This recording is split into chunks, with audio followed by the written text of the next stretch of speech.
Indicadores Educacionais. Parte 2, SAEB Pisa. Continuando a nossa TPC, vou primeiramente me apresentar. Eu sou o PEC de Biologia, Eduardo, e essa apresentação ela está sendo conduzida em 3 blocos. Estamos entrando no segundo e vamos, nessa segunda parte, tratar um pouco de SAEB e PISA. Dando seguimento, temos aqui 2 objetivos na qual nós vamos focar a nossa reflexão.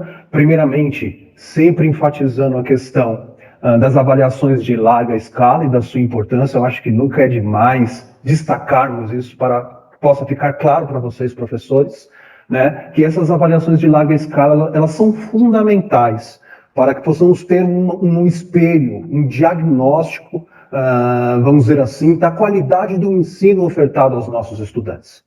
No caso do SAEB, nós estamos falando de uma avaliação a nível nacional. Então, se trata da qualidade do ensino ofertado no nosso país.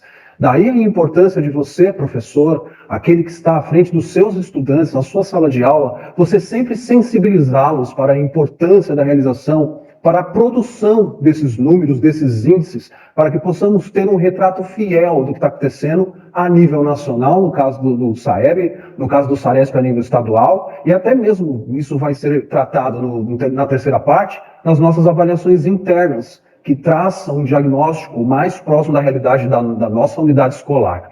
Então, primeiramente, essa avaliação de larga escala, muitas vezes nós reclamamos, como cidadãos mesmo, sobre as políticas públicas, principalmente no campo da educação, ao qual nos afeta, reclamamos, mas muitas vezes não temos um olhar atencioso, um olhar focado na importância da produção desses índices para que possamos discutir como cidadão, a nível nacional, a qualidade desse ensino. Quais os caminhos que nós vamos tomar, quais as metodologias que iremos abraçar para a melhoria do processo de ensino-aprendizagem.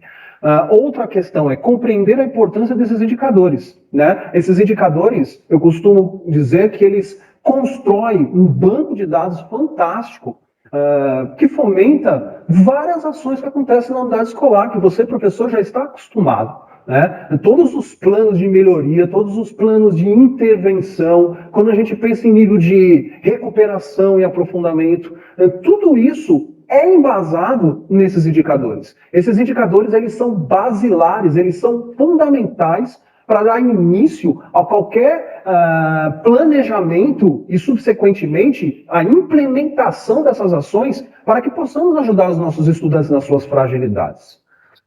Então, tratando-se aí mais especificamente do SAEB, nesse slide você tem aqui um link para que você possa aí navegar, destrinchar esse site, conhecer o seu conteúdo, né? Aqui nesse slide nós temos alguns aspectos históricos mesmo, para você ter mais afinidade aí do que é o SAEB. Então, ele é um conjunto de avaliações externas de larga escala, como já comentamos, e ele tem a incumbência de fazer o diagnóstico da educação brasileira e os fatores que estão interferindo no desempenho dos nossos estudantes. Por meio de testes e questionários, né, a cada 2 anos na rede pública e na rede privada é feito de forma amostral, o SAEB ele reflete o que está acontecendo, quais são os entraves para que nossos estudantes eles possam consolidar essas habilidades, essas competências. E aí cabe a nós, professores, a reflexão do quê? Da nossa prática. E a ATPC é um momento propício, não só a ATPC, mas qualquer tipo de reunião de alinhamento que ocorre na unidade escolar, esse é um elemento ímpar para que possamos refletir sobre a nossa prática e discutir metodologias, as diversas metodologias que você, professor, coloca no seu plano de aula e que você desenvolve na sua prática com os seus estudantes.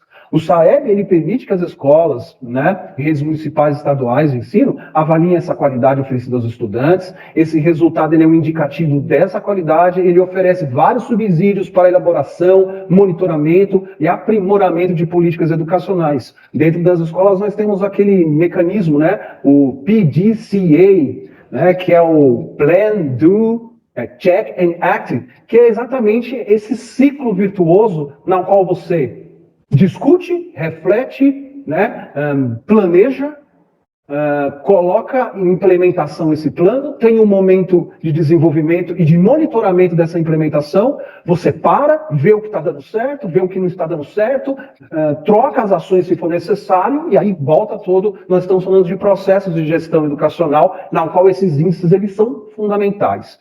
As médias de desempenho dos estudantes apuradas no SARESP, juntamente com as taxas de aprovação, reprovação e abandono, isso daí é apurado pelo censo escolar, vai constituir o índice, né, que é o Índice de Desenvolvimento da Educação Básica, que é o IDEB. O SAEB ele é realizado desde 1990, né, e ele passou por alguns aprimoramentos nos aspectos teóricos e metodológicos de suas edições.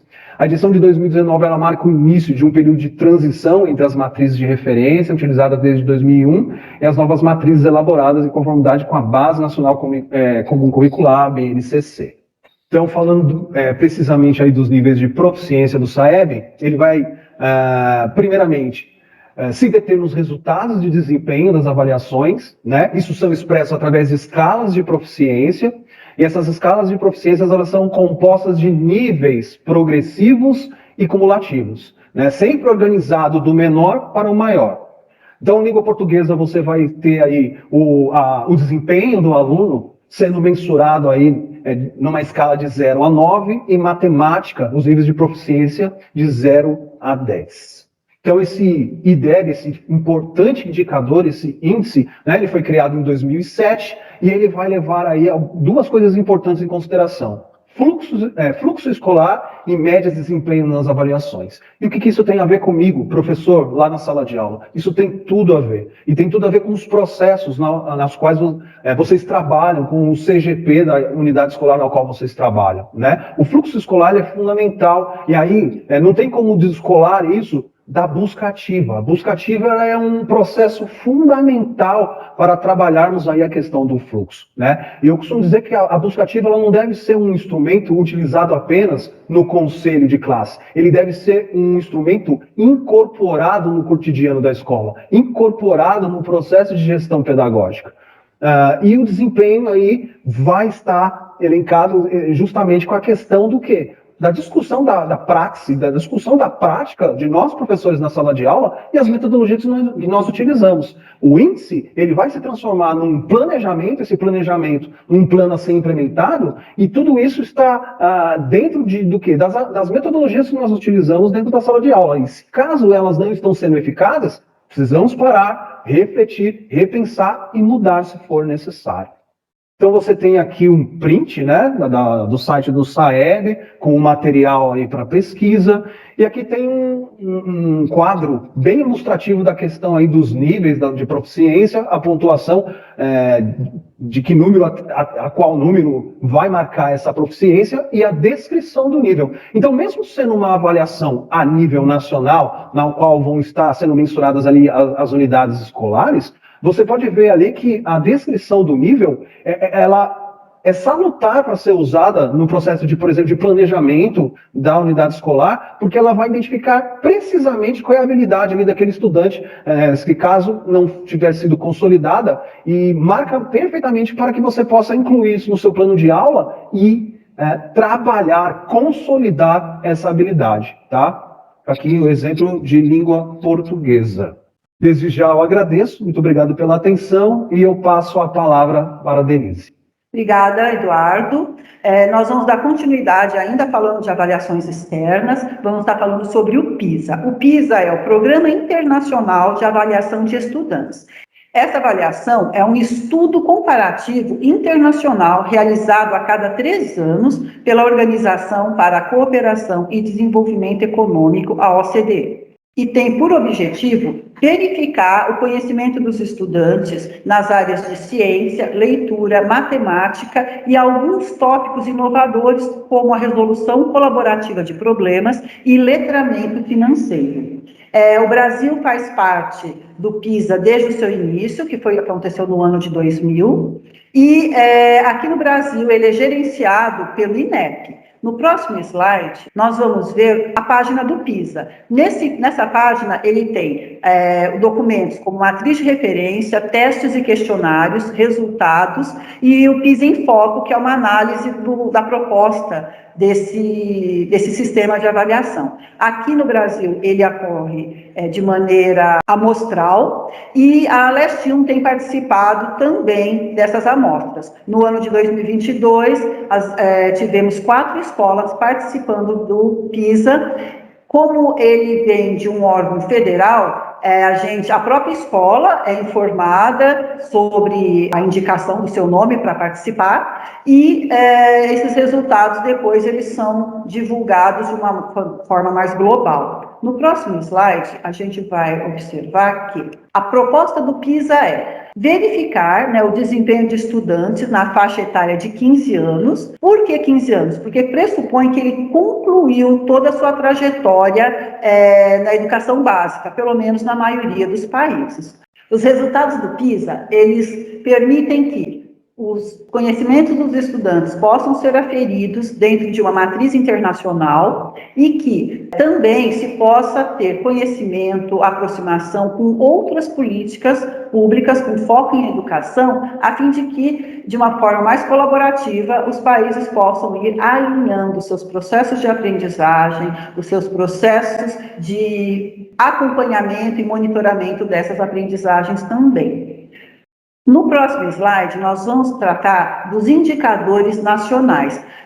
Não vamos ater muito ao PISA, porque ele traz uma referência, mas ela é mais no âmbito internacional, e para o nosso trabalho pedagógico, que se concentra dentro da rede pública estadual, talvez seja mais interessante nós nos debruçarmos sobre o SARESP e sobre o SAEP. Essa nossa linha de ATPC, como o Eduardo já falou, é uma linha de ATPC que ela tem um bloco com 3 encontros, e esses encontros eles visavam o quê? Que a gente refletisse sobre avaliação de larga escala, avaliações externas e avaliações internas. Como avaliações externas, nós temos aqui no Brasil, e que se aplica à rede estadual, nós temos o PISA, é uma avaliação externa de âmbito internacional, nós temos o SAEB, também uma avaliação externa, mas já no âmbito nacional, e o SARESP dentro do âmbito estadual. Mas é importante que a gente compreenda que as avaliações externas, elas são, antes de qualquer coisa, elas são um mecanismo de incentivo e de fomento a políticas públicas focadas na educação, por meio de metodologias científicas, por meio de resultados mensuráveis. Essas avaliações externas, elas vão gerar indicadores. Então, um indicador, muito mais do que uma bússola de meta a ser cumprida, ele é, antes disso, um apoio, né? Um indicador, uma evidência da necessidade de adequação de políticas públicas educacionais, ou até do surgimento delas, porque muitas das ações, das políticas públicas que nós temos hoje, que apoiam hoje o sistema de educação, elas surgem do quê? Da análise dos indicadores, dos resultados das avaliações externas. Nós agradecemos a todos a participação, a colaboração e contamos com vocês no próximo bloco para que a gente possa estar analisando, estudando um pouquinho mais sobre as avaliações internas e também sobre os seus indicadores. A gente espera que esses documentos e que essas orientações possam ser utilizadas por vocês em outros momentos de estudo, como também a gente recomenda que vocês possam revisitar os sites que nós disponibilizamos, porque são todos sites institucionais e as informações que estão ali, elas são de uma confiabilidade, de uma veracidade maior para nós que estudamos resultados educacionais como base de proposta de intervenção pedagógica. Indicadores educacionais, parte 3, A, B, SD e influência leitora. Olá, eu sou a Carla, PEC de Projeto de Vida e Projeto de Convivência, e retomando com vocês a ATPC sobre indicadores educacionais, a gente dá início à parte 3. Nós falamos anteriormente sobre as avaliações externas, SAEB, SARESP e a avaliação do PISA. E agora nós vamos falar sobre as avaliações internas que estão dentro da plataforma CAED, que são a AP, a sequência digital e a avaliação de fluência leitora. Porque a gente afirma que as avaliações lá do CAED são avaliações internas, diferentemente do SARESP, que também trabalha com habilidades do currículo paulista e da BNCC. Porque dentro da AP, da sequência digital e da avaliação de influência leitora, a gente consegue olhar para a unidade escolar e para o estudante especificamente. Então, a gente consegue ter um olhar mais aprofundado daquilo que realmente a unidade escolar e cada turma precisa no que diz respeito à retomada das habilidades, tanto as habilidades essenciais, que estão sendo prioritárias devido ao contexto da pandemia, e todas as outras habilidades constantes nos materiais de apoio ao currículo.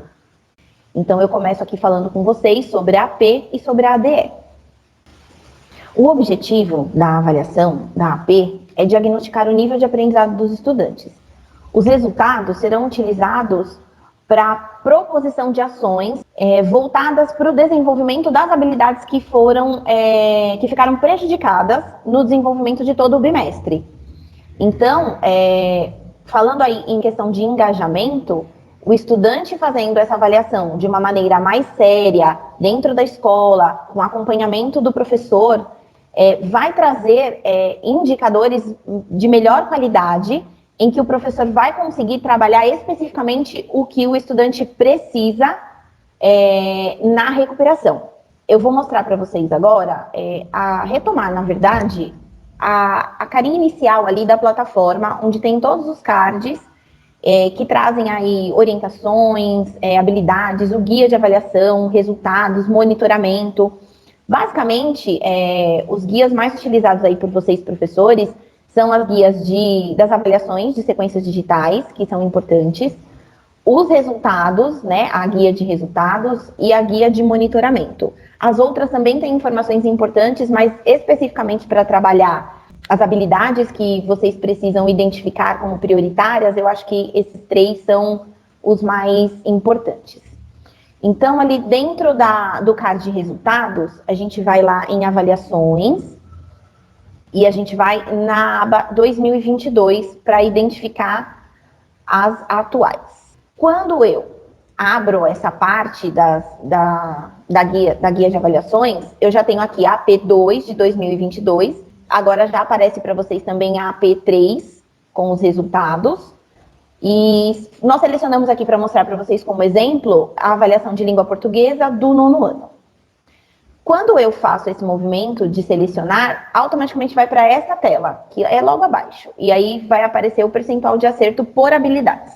Então, lembrando aqui, nós selecionamos o 9º ano e as habilidades que foram aparecendo são essas aqui. Então, a gente teve uma habilidade de 8º, uma habilidade que vai de 6º a 9º ano. Na H15, a gente tem uma habilidade de 8º e 9º. Na H16, uma habilidade de 8º.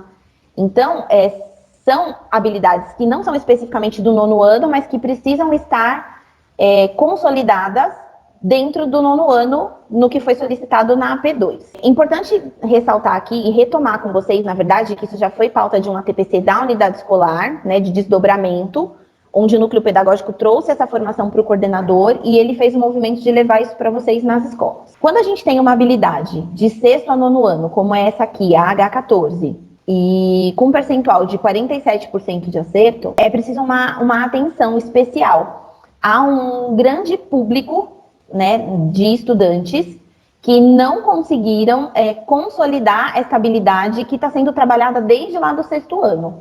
Então, a gente nomeia isso como uma habilidade importante para se trabalhar na recuperação contínua, porque há uma grande quantidade de estudantes que não conseguiram compreender essa habilidade. Quando a gente tem um percentual, por exemplo, maior de acerto de uma habilidade nessa condição aqui, vamos pensar que aqui nós tivéssemos um percentual de 90% de acerto. Aí a gente coloca essa situação como uma habilidade necessária para se trabalhar lá dentro do projeto Aprender Juntos, porque é uma quantidade menor de estudantes que não conseguiram compreender essa habilidade e eu vou trabalhar nos agrupamentos, onde eu vou pegar outros estudantes que tenham essa mesma dificuldade e trabalhar de maneira mais incisiva com eles, para que eles avancem e se aproximem dos outros estudantes que já conseguiram consolidar essa habilidade. Passando aí para o próximo slide, eu trago para vocês como é que aparece lá no CAED para vocês por turma. Então, a gente seleciona lá o nono ano, como eu mostrei para vocês nos slides anteriores, né, em um dos slides anteriores.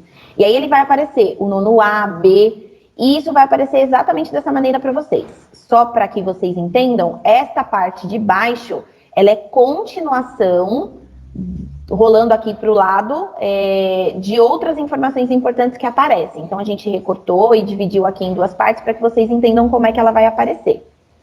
Então, ó, dentro lá do nono A, a gente teve um percentual de 84% de participação, do nono B, 57%. Isso aqui a gente consegue visualizar naquela parte de resultados que foi mostrada para vocês, tá? Dentro do nono A, na H01, nós tivemos 42% de acerto dentre os estudantes que realizaram a prova. Do nono A, que foi lá aquele que a gente selecionou, o nono ano, eu tenho um número de 5 estudantes que requerem atenção e 4 estudantes que requerem muita atenção. E aí o professor consegue, clicando aqui dentro do nono A, ele consegue identificar quem são esses estudantes, nominalmente. E ele consegue utilizar isso, inclusive, como critério, né? Vocês, professores, conseguem utilizar isso como critério para montar aí os agrupamentos produtivos, reformular os reagrupamentos dentro do projeto do Aprender Juntos. Claro que o Aprender Juntos a gente trabalha aí com os sextos anos, mas sabemos que algumas unidades escolares estenderam esse projeto para as demais séries. Então, é um bom indicador que a gente tem dentro da plataforma para que vocês façam esse movimento de montar os agrupamentos e os reagrupamentos. Então, agora a gente vai para o próximo card, que seria o card de guia das avaliações e sequências digitais. Eu não vou me aprofundar muito na questão das sequências digitais, porque a Eligmar vai trabalhar a parte das sequências digitais com vocês. Então, eu vou só apresentar brevemente aqui algumas informações e depois ela vai aprofundar isso com vocês. Uma coisa importante que eu acho legal mostrar no bloco de itens das habilidades essenciais, é que ele vai mostrar item por item qual é o percentual de estudantes que acertaram o item dentro da unidade escolar e da avaliação que foi selecionada para estudo de vocês. Então, por exemplo, dentro do item 1, a gente tem 57% dos estudantes que acertaram esse item. E ele traz o descritor desse item, que seria conhecer as características dos diferentes gêneros jornalísticos, escritos, orais e multimodais. E a relação com a situação comunicativa, o estilo e a finalidade dos gêneros em uso. Só lembrando que lá no começo nós selecionamos o nono ano de língua portuguesa e a gente vem trazendo essa mesma informação para ficar mais fácil de vocês entenderem o passo a passo, tá bom? Nós selecionamos para mostrar aqui para vocês o item 4. Então, quando eu clico aqui nesse olhinho, que é o visualizar, ele vai abrir a questão, o item especificamente da avaliação. E aí ele traz a questão para vocês, as alternativas. Logo abaixo da questão, ele vai trazer o gabarito. E junto com o gabarito, algumas questões trazem algumas observações para que o professor olhe e se atente ao que era exigido dentro dessa questão para o estudante. Em outros itens, ele vai trazer esse mesmo descritor, só que com questões mais complexas. Talvez com um texto base aqui, que a gente tem aqui uma imagem, para que ele leia a imagem e responda de acordo com o que é pedido. Dentro desse mesmo descritor, ele pode trazer questões mais complexas, que tenha um texto mais longo para que o aluno faça a leitura. E aí o professor, fazendo a leitura desses itens, ele consegue ver se o estudante tem a habilidade, mas precisa aprofundar para que ele consiga compreender quando se tem um texto de base na questão que seja mais complexo. E aí ele pode identificar se o problema é uma questão de interpretação do que foi solicitado na pergunta ou se é mesmo uma questão da habilidade que ele não conseguiu consolidar. Então, esse é um card bastante importante, que ele veio sendo reformulado desde que o CAED entrou para que a gente fizesse a utilização nas escolas. E vale a pena que vocês, professores, abram, explorem, para proporcionar a retomada dessas habilidades quando a gente vai falar em recuperação. Retomando com vocês, como eu falei ali um pouquinho antes, sobre ser uma avaliação diagnóstica e, consequentemente, uma avaliação para a aprendizagem e não somente uma avaliação da aprendizagem, quando eu faço esse movimento de olhar para o que o estudante aprendeu, de olhar para o descritor dessa habilidade e para a complexidade que essa questão trouxe com o texto que ela traz para que o estudante leia, interprete e responda, você, professor, vai conseguir proporcionar para o estudante uma recuperação muito mais eficaz, em que você vai trabalhar especificamente aquela defasagem do estudante. Ainda dentro desse CAD do Guia das Habilidades, quando vocês acessarem a plataforma CAED, vocês vão verificar que ele traz o bloco dos itens do Marco do Desenvolvimento, que a gente trouxe como exemplo esses aqui para vocês, e logo abaixo ele traz o bloco de itens das habilidades complementares, que vocês também conseguem abrir uma por uma e que é nesse campo, nesses dois campos, tanto este de Marco do Desenvolvimento quanto este de habilidades complementares, que vocês conseguem identificar aquela situação que eu disse do grau de complexidade da questão. Então, a gente vai ter questões que estão dentro do Marco do Desenvolvimento e que elas vão aparecer dentro deste outro item, que é das habilidades complementares, com um grau de complexidade maior. Esse bloco, ele traz muitas coisas interessantes para que vocês façam aí a reformulação dos planos de aulas de vocês, quando necessário, elaboração de aulas voltadas para a recuperação, mais especificamente de repente, habilidades do Marco do Desenvolvimento, porque ele não consegue avançar nas demais habilidades do ano série seguinte se essas do Marco do Desenvolvimento não tivessem sido muito bem trabalhadas. É importante ressaltar aqui com vocês que nesse bloco de itens do Marco do Desenvolvimento constam habilidades, inclusive dos anos iniciais para esses estudantes.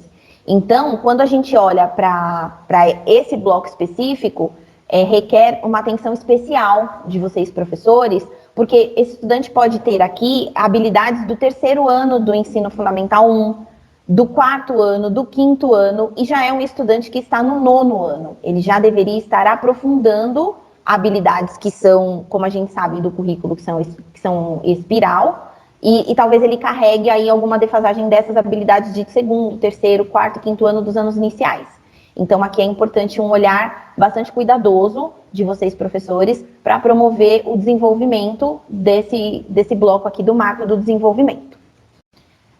Avançando, a gente tem agora o bloco, né, de habilidades complementares, e que vocês também conseguem identificar qual foi o item, clicando aqui no visualizar, qual foi o item que foi cobrado dentro da avaliação, dentro desse item 13, qual foi a questão que foi cobrada, como que o estudante respondeu. Então, vocês conseguem fazer uma boa análise do que o estudante precisa para promover a recuperação da aprendizagem.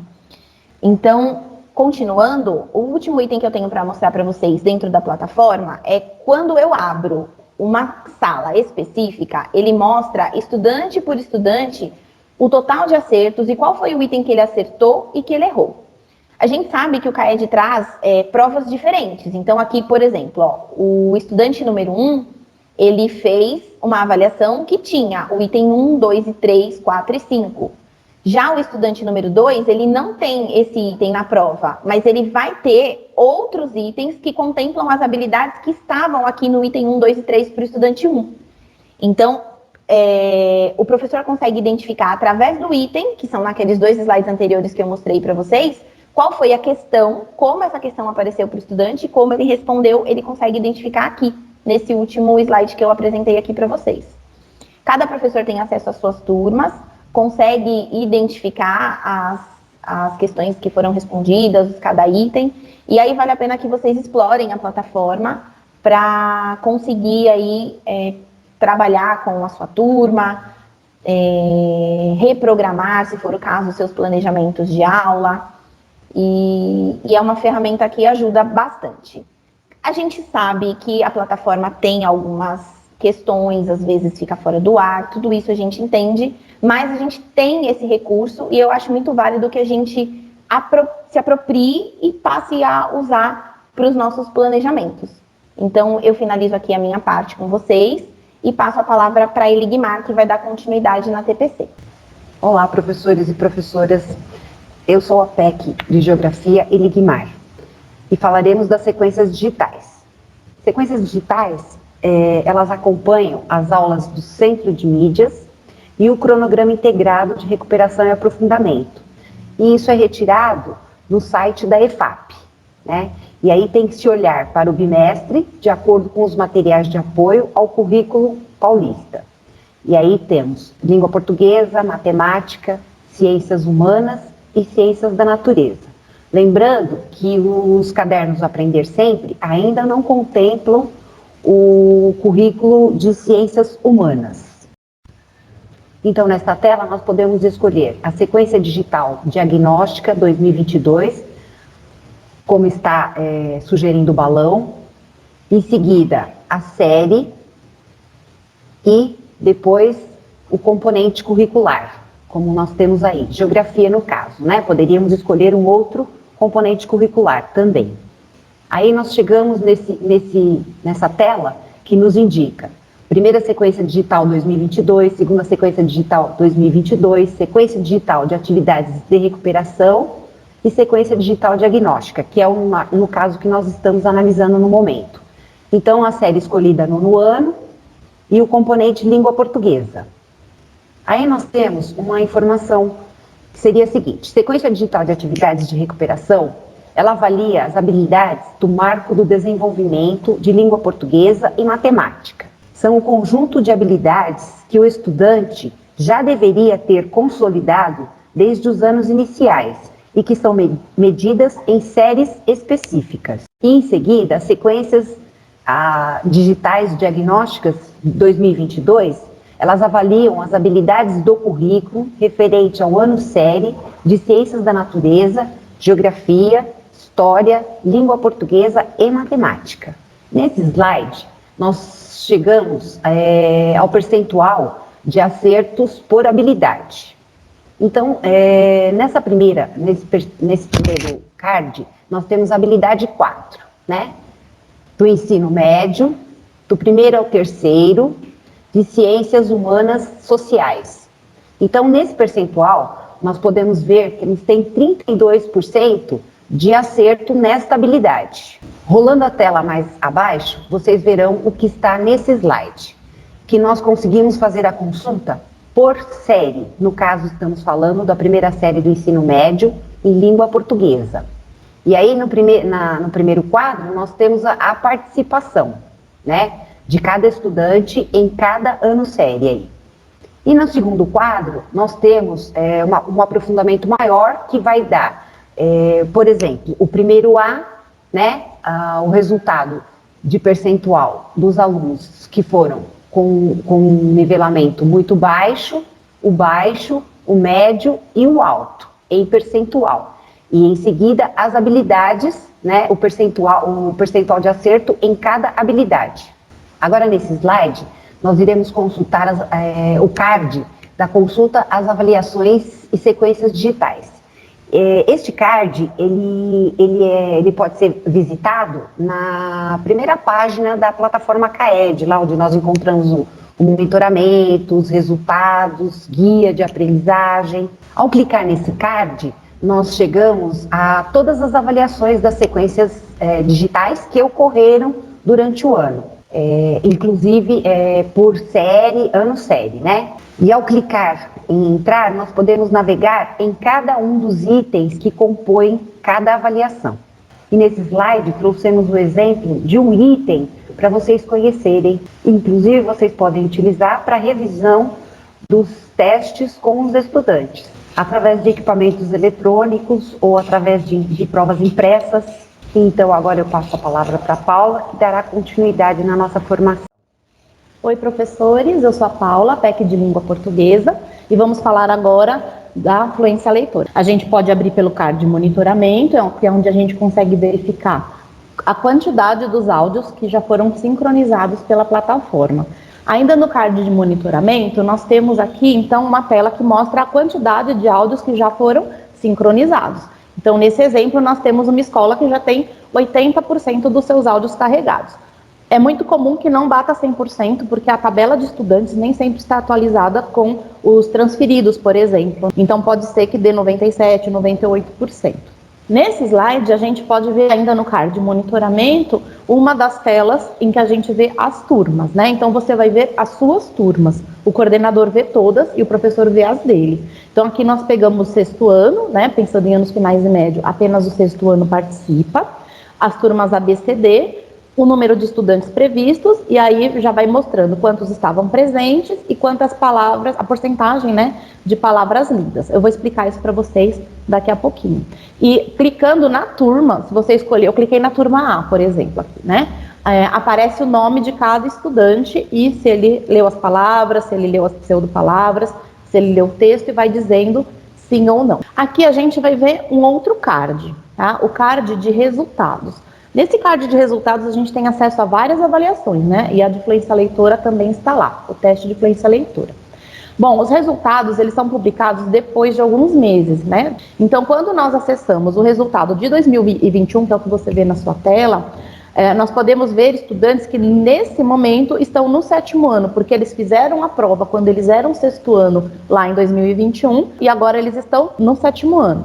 Então, professor, quando a gente for fazer o planejamento para 2023, é importante que a gente considere as turmas de 7º e de 8º ano, porque eles foram os estudantes que fizeram o teste em 2021 e 2022. Então, olha que informação importante. Estudantes de 8º ano que se apresentam ainda como pré-leitor ou leitor iniciante, estão na nossa escola e talvez a gente não tenha pensado ainda em ações voltadas para esse público com ênfase na melhoria da fluência leitora. Não é uma tarefa apenas do professor de língua portuguesa. Todos os componentes curriculares trabalham leitura. Textos específicos de geografia, textos específicos de história, comandas dos problemas de matemática, tudo isso instrumentaliza e potencializa o estudante para que ele adquira capacidades necessárias para o desenvolvimento da fluência leitora, que adquirir vocabulário. Então, essas informações, elas são muito importantes para subsidiar as decisões sobre recuperação da aprendizagem, formação de agrupamento produtivo, oferta de material de leitura, para você poder pensar que material é mais adequado para cada grupo, as modalidades de leitura que vocês vão aplicar com cada grupo de estudantes e os formatos possíveis para esse atendimento, como, por exemplo, as meninas falaram, né, o aprender juntos. Ah, mas a escola só faz aprender juntos para o 6º ano, e eu estou falando aqui de alunos de 7º e 8º. Mas vocês podem pensar em formatos de atendimento com a mesma ideia central. A ideia central do Aprender Juntos é agrupar os estudantes um dia na semana de acordo com as necessidades de aprendizagem de cada grupo de alunos, né? Vocês podem pensar em coisas semelhantes, por exemplo, uma aula na semana, 2 aulas na semana, pegar um dia da semana até o horário do intervalo, atendimento específico com o professor de sala de leitura, para a escola que conta com esse profissional. Enfim, dá para pensar em conjunto quando vier a etapa de planejamento escolar em modalidade de atendimento. O que a gente não pode é deixar de atender esses meninos, porque vocês vão ver agora qual é a situação em que eles se encontram, tá? Então, aqui nos resultados, nós vamos ver que foram definidos perfis de leitor a partir das tarefas de leitura apresentadas no teste. Que tarefas são essas? Leituras de palavras inventadas, que são chamadas de pseudo-palavras, e leitura de texto. A criança faz essas 3 atividades durante a aplicação do teste.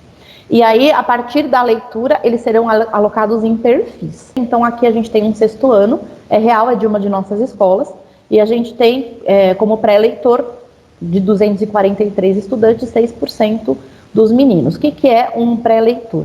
São os estudantes que ainda não dispõem de condições mínimas para realizar a leitura oral, ainda que de palavras isoladas. Então, é o estudante no nível 1, por exemplo, o estudante que não leu. No nível 2, o estudante que disse algumas letras, sílabas ou palavras que não constavam no item. No nível 3, ele nomeou letras isoladamente. No nível 4, o estudante omitiu, substituiu, ou então ele inseriu um fonema ou sílaba na palavra. No nível 5, esse estudante soletrou, ou então ele está silabando as palavras. E no nível 6, o estudante leu até 10 palavras ou até 5 pseudo-palavras. Do lado esquerdo, embaixo do card de resultados, vocês vão ver que tem leitor iniciante. O que é esse leitor iniciante? É o estudante que lê palavras e pequenas sequências textuais, só que ele faz isso pausando, em um padrão de leitura também de silabar. E no caso do leitor fluente, é o estudante que, na verdade, já venceu os desafios relacionados à parte de decodificação da língua. Então, ele já está lendo de modo mais automático. Como ele automatiza alguns processos, que são os processos de decodificação, ele consegue espaço para ganhar fluência e compreensão acerca daquilo que ele está lendo. Então, aqui no caso do perfil de pré-leitor, a gente vai encontrar um estudante que ainda não dispõe de condições para realizar uma leitura oral. E quando ele faz isso, ele precisa colocar muito esforço no processo de decodificação. A associação desse estudante entre grafema e fonema ainda representa um desafio. E isso faz com que ele tenha dificuldade para fazer a leitura de forma fluida e tranquila. Aqui no caso do leitor iniciante, ele já conseguiu, no tempo de 60 segundos, ler corretamente 11 ou mais palavras. Então ainda existe um desafio que ele precisa superar, mas ele já está em processo. Ele demonstra que ele já se apropriou das regras que organizam o sistema de escrita alfabética, mas ele ainda apresenta algumas dificuldades com relação, por exemplo, à base ortográfica, né? Então faz com que ele leve mais tempo no processo de decodificação das palavras. E essa dificuldade ela vai se apresentar principalmente naquelas palavras que não são tão comuns em língua portuguesa ou que apresentam sílabas mais complexas. E aqui no caso do leitor fluente, então ele conseguiu ler, né, no tempo de 60 segundos, pelo menos 65 palavras, com uma precisão superior a 90%, e no caso do texto, além de fazer a leitura, ele também consegue responder às questões de interpretação. Rolando a tela lá no CAED para baixo, vocês vão encontrar a opção de clicar na turma. Nessa tela, vocês vão ver a turma e a participação por turma, né? E aqui mesmo você já vê, para cada turma, a porcentagem de estudantes pré-leitor até o leitor fluente. Se você clicar aqui, por exemplo, na turma A, vai abrir o que eu vou mostrar para vocês, os estudantes nominalmente. Então, aqui, no caso do primeiro estudante, a gente verifica que ele esteve presente, ele é um leitor iniciante, e das palavras com sílabas canônicas, ele conseguiu ler todas, né? No caso da leitura global de palavras, o primeiro estudante fez uma leitura de 58 palavras de 100. Então, é um menino que ainda precisa de ajuda.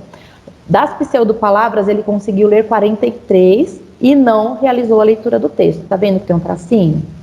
O segundo estudante esteve presente, foi classificado como leitor fluente, leu todas as palavras com sílabas canônicas, foi bem na leitura global de palavras também, 57 de 100. Das pseudopalavras, ele fez 33, talvez porque ele ficasse se questionando o que era aquilo, né? Não são palavras que existem, mas a gente consegue intuir onde é a sílaba tônica, como provavelmente é a pronúncia. E no caso do texto, 99 de 100%. Foi super bem na precisão da leitura do texto e respondeu corretamente as 3 perguntas que são feitas sobre o conteúdo desse texto. Então, o que nós, professores, precisamos pensar para o ano que vem? E até pensando na semana de estudos intensivos também, né? Mas também para o ano que vem. Proporcionar para esses meninos atividades diferentes. O estudante que fez a leitura do texto precisa de um tipo de intervenção diferente daquele estudante que não conseguiu ler as palavras com sílabas canônicas. A gente pode investir em momentos de ler para o estudante, de ler com eles, isso é muito importante. Eles precisam ter na rotina o professor como modelo de leitor. Eles podem se beneficiar também de atividades como cruzadinhas, caça-palavras, sopa de letras, criptogramas, exercícios com palavra, brincar de forca, sentar ao lado de um colega que já consegue fazer um pouquinho mais, não um colega muito distante na aprendizagem, mas um colega que já está desenvolvendo com um pouquinho mais de tranquilidade a próxima etapa. Então, pensar nos agrupamentos e pensar também em momentos, porque veja bem, professor, esse é um estudante que já está grande. As atividades de alfabetização para esse estudante podem representar um momento humilhante para ele, um momento em que ele se sente exposto. Então, alguns, eles vão se esconder, porque são atividades que vêm trazendo a sensação de mal-estar escolar desde o começo, ou desde algum ponto específico, e ele acha que ele não vai conseguir. E vendo os outros já grandes e conseguindo, ele pode se sentir extremamente mal, exposto, e pode não querer fazer. Até porque, por ele ser grande, ele se especializou ao longo da trajetória escolar em fugir desses momentos em que ele se sente exposto e vulnerável. Então, a gente precisa pensar em formas de atendimento para que ele possa participar das atividades em grupo, ou que ele tenha oportunidade de fazer essas atividades em momentos separados, como no caso que a gente falou há pouco, o atendimento em pequenos grupos ou até individual com um professor de sala de leitura ou com um professor que possa fazer as atividades de alfabetização com ele, mas não no grande grupo, né? Estando no grande grupo, a gente pode pensar, por exemplo, em atividades com apoio. Os coordenadores participaram de uma formação com a gente aqui no núcleo pedagógico e a gente trouxe essa proposta para eles, dos estudantes fazerem, por exemplo, uma atividade de forca ou de cruzadinha. Para o grande grupo, a gente dá apenas uma informação, são frutas, e tem lá 10 palavras, e não coloca nem desenho, nem número, nada. Eles têm que, dentro do universo das frutas, contar as letras e ver como eles conseguem fazer esse encaixe. Para os estudantes que têm mais dificuldade, aí nós podemos dar tanto o desenho, no começo da cruzadinha, como um banco de palavras. Estão todos fazendo a mesma atividade, mas esse grupo recebe o que a gente chamaria de adaptação curricular. O mesmo raciocínio que a gente faz para adaptação curricular. Eles recebem um recorte e um apoio para que eles possam participar junto com os demais e tenham sucesso na atividade. Tá? Então, eu encerro por aqui a TPC de hoje. Obrigado pela companhia. O pessoal aqui que participou dessa filmagem está mandando um abraço para vocês e desejamos a todos um ótimo trabalho aí na escola. Até breve.